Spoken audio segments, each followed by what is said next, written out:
the starfish's shadow.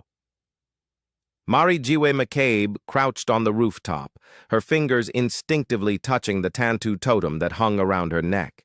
The ancient artifact glowed faintly orange against her skin, its power pulsing in rhythm with her heartbeat. As Vixen, she had called upon the abilities of countless animals throughout her career as a hero, the strength of gorillas, the speed of cheetahs, the flight of eagles. But tonight, she would attempt something she had never tried before. "This is insanity," she whispered to herself, gazing down at the waterfront below where the Justice League was engaged in battle. A massive starfish-like creature, Starro the Conqueror, had emerged from the bay. Its central eye gleamed with malevolent intelligence as its countless spawn, smaller versions of itself, attached to civilians, turning them into mindless drones. The League was struggling, caught between fighting the alien entity and protecting the innocent. Mari closed her eyes, concentrating on the totem. Traditionally, it granted her the ability to channel the powers of Earth's animals, but she had theorized that with enough focus, with enough understanding of the creature she sought to mimic, she might push the totem's abilities beyond terrestrial limitations. The red connects all animal life, she reminded herself, recalling her discussions with Animal Man. And what is Starro but a form of alien animal life? She took a deep breath and focused her mind on Starro, studying its movements, its biology, its essence. The totem warmed against her skin, then grew almost unbearably hot. For a moment, Mari feared she had made a terrible mistake. Then a surge of alien consciousness flooded her mind. Her body trembled as unfamiliar power coursed through her. Her skin tingled and took on a faint purple hue. The sensation was unlike anything she had experienced before. Not the clear, instinctual connection she felt with Earth animals, but something alien, vast, and ancient. Mari gasped as she suddenly perceived the world through 1,000 eyes simultaneously.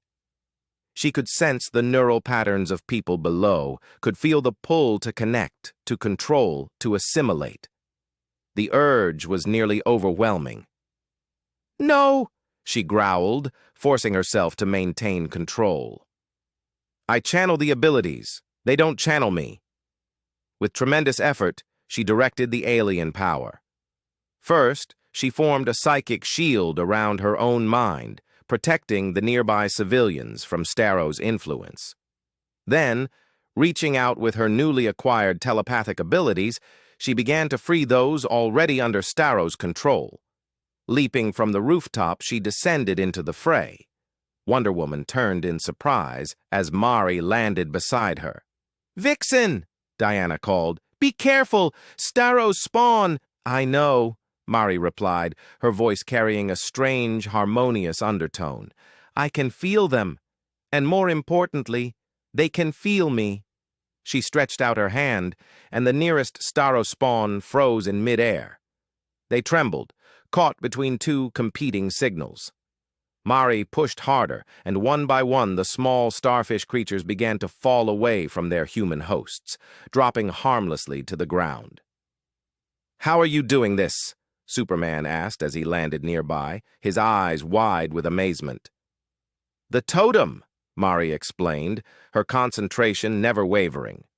"I'm channeling Starro's own abilities against it, but I don't know how long I can maintain control."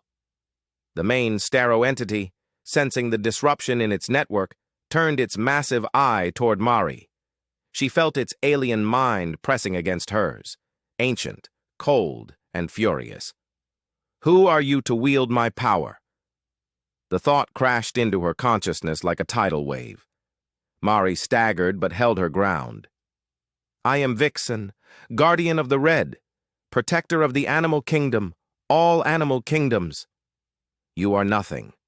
A primitive being playing with forces beyond your comprehension." The psychic assault intensified. Mari fell to one knee, blood trickling from her nose.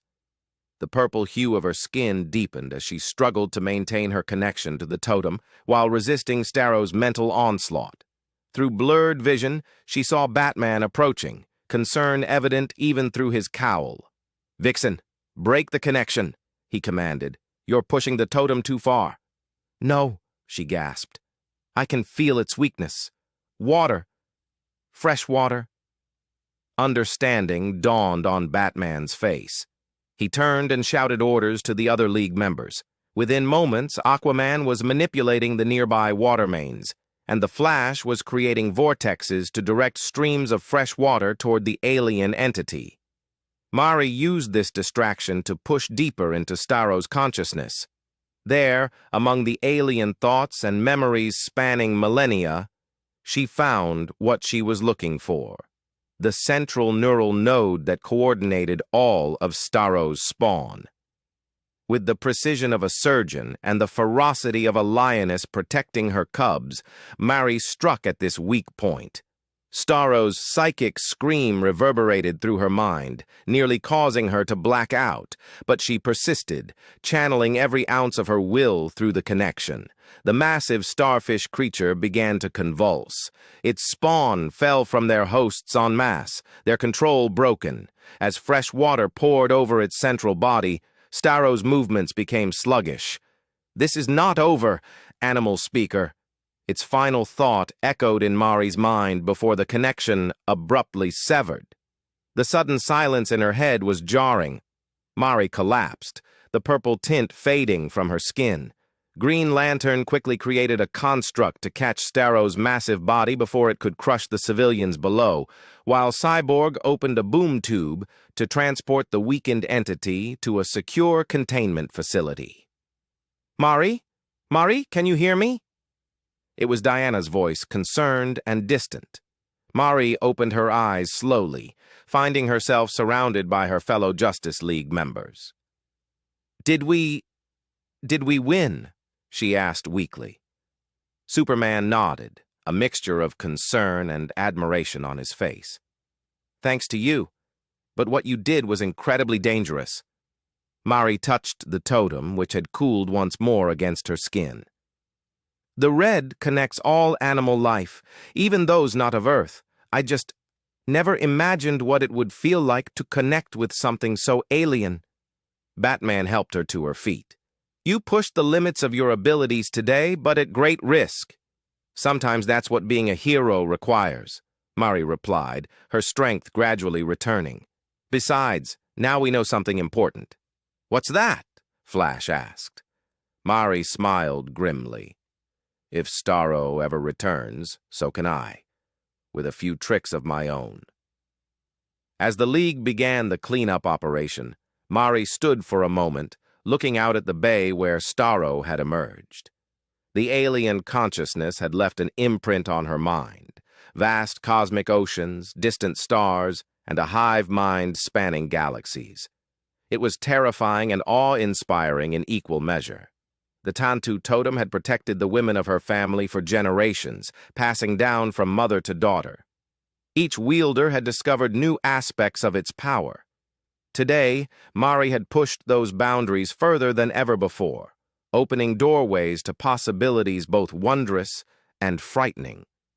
She clasped the totem firmly in her hand. "The animal kingdom is greater than we know," she whispered to herself. "And I am its guardian, on Earth and beyond."